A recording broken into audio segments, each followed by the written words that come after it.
Evangelio de nuestro Señor Jesucristo según San Lucas. Los discípulos que retornaron de Emaús a Jerusalén contaron lo que les había pasado en el camino y cómo lo habían reconocido al partir el pan.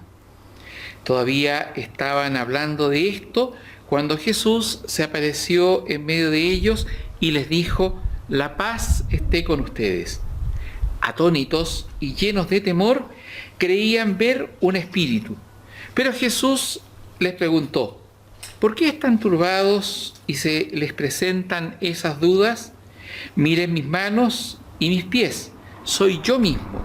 Tóquenme y vean. Un espíritu no tiene carne ni huesos como ven que yo tengo. Y diciendo esto les mostró sus manos y sus pies. Era tal la alegría y la admiración de los discípulos que se resistían a creer. Pero Jesús les preguntó: ¿tienen aquí algo para comer? Ellos le presentaron un trozo de pescado asado. Él lo tomó y lo comió delante de ellos. Después les dijo: cuando todavía estaba con ustedes, yo les decía: es necesario que se cumpla todo lo que está escrito de mí en la ley de Moisés, en los profetas y en los salmos. Entonces les abrió la inteligencia para que pudieran comprender las Escrituras. Y añadió: así estaba escrito, el Mesías debía sufrir y resucitar de entre los muertos al tercer día, y comenzando por Jerusalén, en su nombre debía predicarse a todas las naciones la conversión para el perdón de los pecados. Ustedes son testigos de todo esto. Palabra del Señor.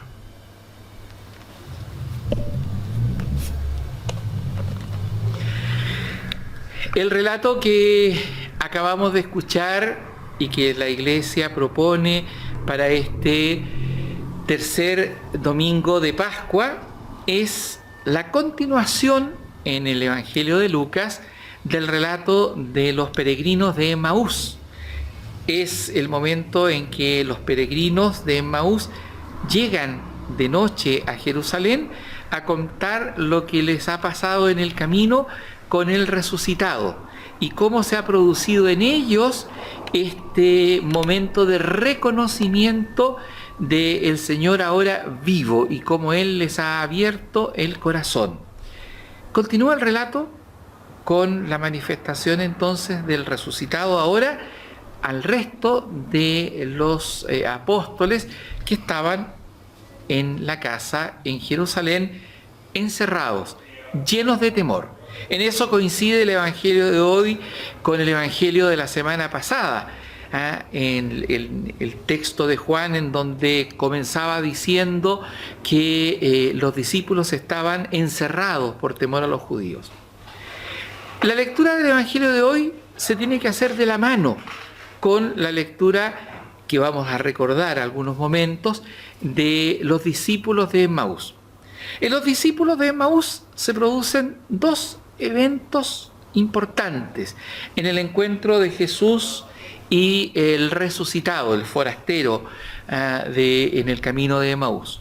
Un primer momento en donde el forastero, interpelando a estos discípulos que van entristecidos, deprimidos, de vuelta a la normalidad, a esta normalidad que habían vivido antes de conocer al Señor, los interpela, como digo, los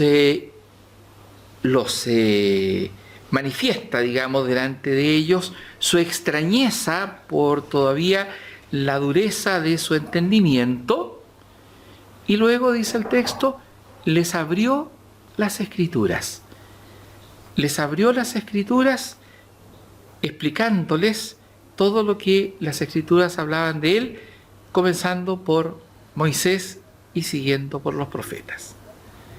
Llegado a la casa, una vez que el forastero parte el pan, dice el texto, a los discípulos de pronto se les abren los ojos, algo les abre los ojos.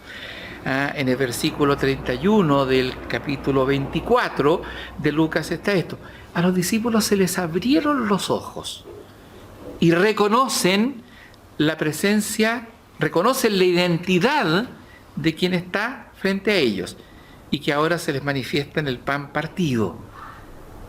Y hacen una mirada retrospectiva. ¿Acaso no nos ardía el corazón cuando nos hablaba en el camino y nos abría el sentido de las Escrituras? Ese proceso que transformó a los discípulos de Emmaús, que ocurre en el camino y que ocurre en la mesa eucarística del pan partido, continúa en el Evangelio de hoy con el resto de los apóstoles. Ahora viene una nueva apertura, la apertura de la inteligencia. Les abrió las inteligencias para que comprendieran. Les abrió las Escrituras, les abrió los ojos, les abrió las inteligencias a todos para que comprendieran el sentido profundo de estas Escrituras que no hablaban de otra cosa, sino del acontecimiento que acababa de ocurrir, la resurrección. Y a partir de esa triple apertura, Escritura, ojos para ver, inteligencia para comprender, estos discípulos quedan transformados ahora en testigos. La buena noticia ha de anunciarse, dice el texto, a todos los pueblos de la tierra, y ustedes son los testigos de esto. A ustedes se les ha abierto la inteligencia, se les ha abierto el sentido de las Escrituras, se les han abierto los ojos para que puedan ver y comprender, porque esta buena noticia necesita ser difundida. Esta buena noticia necesita llegar hasta el último rincón de la tierra, hasta el último segundo del tiempo. Esa misión de ser testigos comienza esa noche, al atardecer, al anochecer del primer día de la semana. Esa misión de ser testigos no ha terminado todavía. Esa misión de ser testigos ha ido encontrando en la historia momentos de relevo. Ese testimonio ha ido pasando de generación en generación, de cultura en cultura, de lengua en lengua, hasta llegar a nosotros. Y por eso el mandato final o el envío final del Evangelio no está solo dado para esos que se hicieron hace casi 2000 años testigos de todo esto, sino que también está dicha para nosotros.